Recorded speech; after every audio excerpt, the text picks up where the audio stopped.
Bismillahirrahmanirrahim. Today our topic is basically configuration of DNA. Configuration mean architecture of DNA या फिर हम इसे arrangement of DNA भी कहते हैं। मतलब बेसिकली जो डीएनए की फॉर्म्स है ना, मतलब जिन फॉर्म्स में जिन आर्किटेक्चर्स में डीएनए पाया जाता है, मोस्टली जिन फॉर्म्स में उसकी अरेंजमेंट मतलब होती है, उसको कहते हैं कॉन्फ़िगरेशन ऑफ डीएनए। बेसिकली जो डीएनए होता है ना, वो 3 फॉर्म्स में पाया जाता है, बी फॉर्म में, ए फॉर्म में और जी फॉर्म में। 3 फॉर्म्स में पाया जाता है। जो मोस्ट एबंडेंट फॉर्म है ना, जिसमें मोस्टली हमारा डीएनए प्रेजेंट होता है, वो होती है बी फॉर्म। मतलब हमारा डीएनए मोस्टली बी फॉर्म के अंदर ही प्रेजेंट होता है।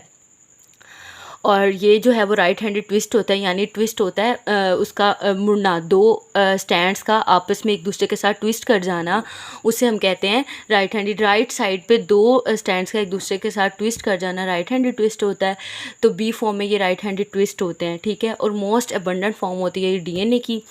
अब ना मतलब एक जो उसका टर्न होता है ना, वो 360 डिग्री का होता है। और इसके पर टर्न में मतलब वो जो हेलिक्स है ना, वो एक टर्न उसका कितने का होता है, 360 डिग्री का होता है। और हर 360 डिग्री के अंदर ना 10 बेस पेयर्स प्रेजेंट होते हैं। मतलब 10 बेस पेयर्स प्रेजेंट होते हैं पर 360 डिग्री टर्न के अंदर, ठीक है। और उसके बाद प्रीवियस जो हमारा लेक्चर था स्ट्रक्चर ऑफ डीएनए में, मैंने डीएनए की डायग्राम भी शेयर की थी, वहाँ पे मैंने उसका प्रॉपर लूप भी बताया था और हर चीज़ मैंने वहाँ पे डिस्कस की हुई, आप जाके देख सकते हैं। तो उसके अलावा अब एक जो हेलिकल एक्सिस होती है ना, वो कहता है जो बेसिस होती है ना, नाइट्रोजिनस बेसिस जो सी हमारे पास होती हैं, वो परपेंडिकुलर होती हैं टू द सेंट्रल एक्सिस, यानी जो भी सेंट्रल एक्सिस आ रहा होता है ना, वो उसके परपेंडिकुलर प्रेजेंट होती हैं। आगे हम बात करेंगे ए फॉर्म की। ए फॉर्म अब बेसिकली क्या होती है, यानी आम जो डीएनए हमारे पास प्रेजेंट है ना, उसकी स्लाइटली हाइड्रेटेड फॉर्म मतलब स्लाइटली हाइड्रेटेड फॉर्म ये है कि जब वाटर को हम रिमूव कर देते हैं ना, तो उसे कहते हैं डिहाइड्रेशन। तो स्लाइटली डिहाइड्रेटेड फॉर्म, जैसे फॉर एग्जांपल हमारे टीचर हम एग्जांपल दिया करते थे टॉवल की। जैसे टॉवल हम टॉवल को थोड़ा सा ट्विस्ट करते हैं, that was the B form.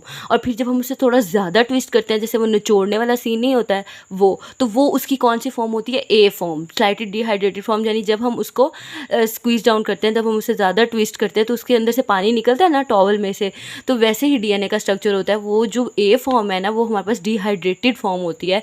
B form जो है वो एक मतलब हमारे पास कैजुअली प्रेजेंट है डीएनए की। लेकिन जो ए फॉर्म है ना, वो क्या होगी, डिहाइड्रेटेड फॉर्म होगी, यानी उसमें से वाटर निकल चुका होगा। और दूसरी बात, ये भी राइट हैंडेड ट्विस्ट है, ये दोनों इसकी सेम है। मतलब उसका ये भी राइट हैंडेड है और ये भी राइट हैंडेड है, मतलब ये सीधी साइड की तरफ इनका जो ट्विस्ट होता है ना, वो राइट हैंडेड होता है।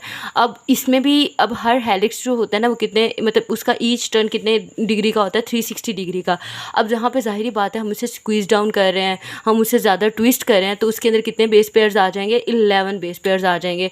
अब यहाँ पे तो बेसिस जो थी वो परपेंडिकुलर थी, लेकिन यहाँ पे क्या होगा, जाहिर बात है जब हम उसको थोड़ा सा उसको स्क्वीज़ करेंगे, उसको थोड़ा सा डिहाइड्रेटेड फॉर्म में लेके जाएंगे, तो हमारे पास ये परपेंडिकुलर नहीं रहेंगी। 15 टू 20 डिग्री का जो एंगल है ना, उसका डिफरेंस आएगा। मतलब वो परपेंडिकुलर से 20 टू 15 टू 20 डिग्री उससे अवे हो जाएंगी, away from the central axis हमें नज़र आएंगी।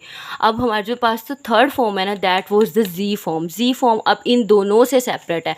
अब यहाँ पे भी राइट हैंडेड ट्विस्ट है, यहाँ पे भी राइट हैंडेड ट्विस्ट है, लेकिन जी फॉर्म में क्या है, लेफ्ट हैंडेड ट्विस्ट। यानी यहाँ पे जो ट्विस्ट हमारे पास राइट हैंड साइड पे हो रहा था, वो अब लेफ्ट साइड पे होगा, ठीक हो गया।